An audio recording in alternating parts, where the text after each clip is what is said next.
everybody, it's Emily. This week we're making Dragon Tail from Miss Kobayashi's Dragon Maid. That's right, you heard me. Dragon Tail, or suspending disbelief here. We're not talking about the cartoon, we're actually making Dragon. Okay, like the video if you like it, subscribe if you want to. Let's get into the recipe. Alright, so here it is. We are making Dragon Tail from Miss Kobayashi's Dragon Maid. And to make the sauce that we're going to put on top of this meat, we first need a bunch of fresh herbs. So I've got tarragon, thyme, oregano, a serrano pepper to add that dragon fiery heat, as well as a bunch of parsley and a bunch of cilantro. You also need some olive oil to pour in and loosen this mixture up, as well as salt. And we need some cloves of garlic. I used about 3. You're going to want that peeled and ready to go, but whole is fine. So the first thing we are going to do is roast the pepper to bring out a little bit of smoky heat. So you can just turn the burner on your stove, or you can do this in the oven too. As you can see, I tried to roast this in a variety of ways using my hands and then a wooden stick, which obviously didn't work. And then finally took the smart approach and put this on a knife, which can't burn and wouldn't heat up. And I roasted the pepper. You want the skin to be nice and blistered and kind of blackened looking. It looks gross, but it'll taste just fine. And it won't be such a raw, harsh, kind of chili flavor. So you want the skin to look like that, blackened and blistered and kind of hideous. I promise it's gonna taste fine. I can't handle heat very well, so I cut mine in, I cut like a third off of this to use in the sauce, but it actually wasn't that hot at all, so I'd probably go with more. And if you like spicy things, go for the whole pepper. You won't regret it. To make the sauce, you now need to put in your bunch of cilantro and your bunch of parsley into a food processor, kind of picking out some of the longer stems, just because they're not as nice when ground up. And then you're going to take your fresh herbs and put them into the mixture as well.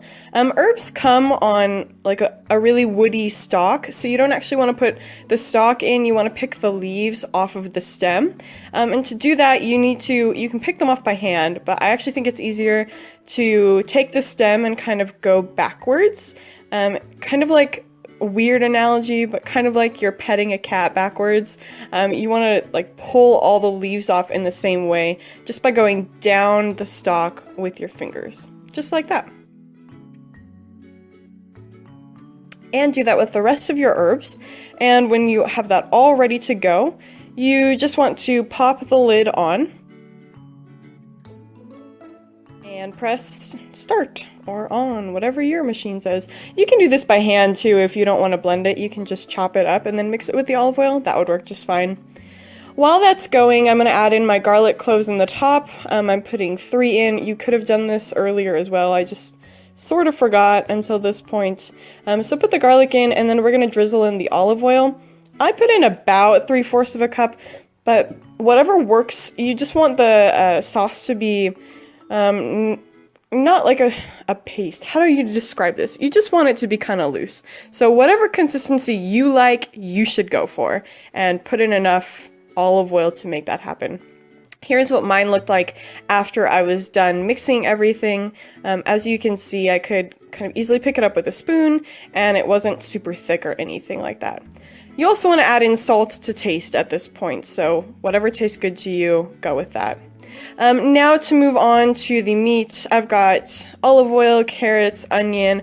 I've got a 3-pound chuck roast here. It was the biggest piece of meat I could find in the grocery store. Salt, those herbs again. I've got 3 cups of beef stock, and then the magical green herb sauce that we just made. First thing to do is prepare your vegetables. I'm just using what I had in my fridge. It doesn't really matter what you use here. You could use anything that you want. So I used about a half bag of carrots, and then I had a half of an onion left over from from the hamburgers that I made last week, actually.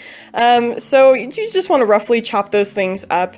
And then we're going to prepare the chuck roast by salting it and putting pepper on each side.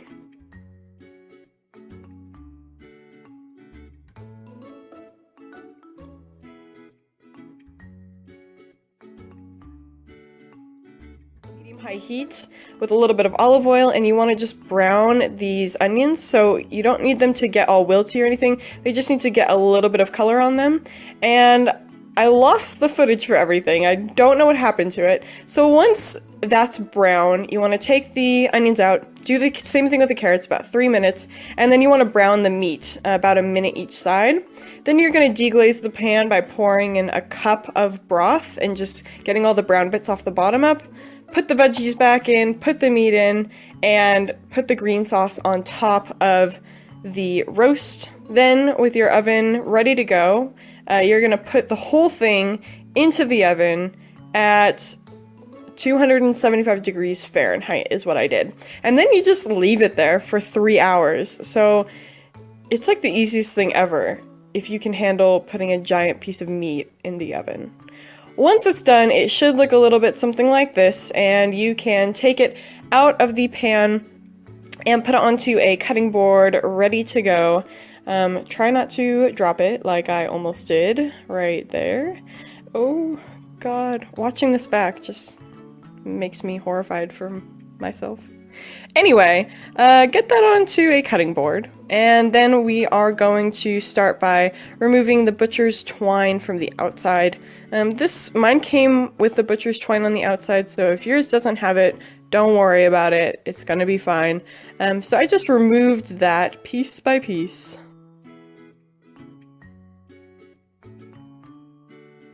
And then when you're ready, all you have to do is cut slices into your chuck roast, or should I say, your dragon's tail.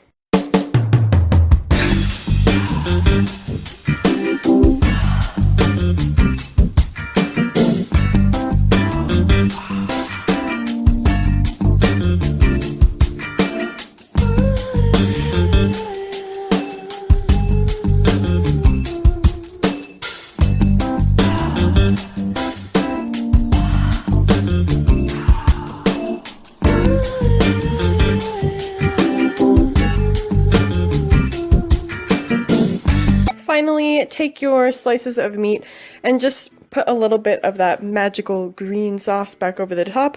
It adds a lot of flavor, and I really like the fresh herb flavor. And that's it. There you go. It's really not difficult to make if you can wait for 3 hours. It tastes amazing, and it was really inexpensive too. Chuck roast typically is a pretty inexpensive cut of meat. So I got mine, my giant 3-pound hunk of meat, for about $9. But yeah, I hope you guys can try this out. If you like it, like the video. Let me know what you want to see in the comments, and have a great day. Bye!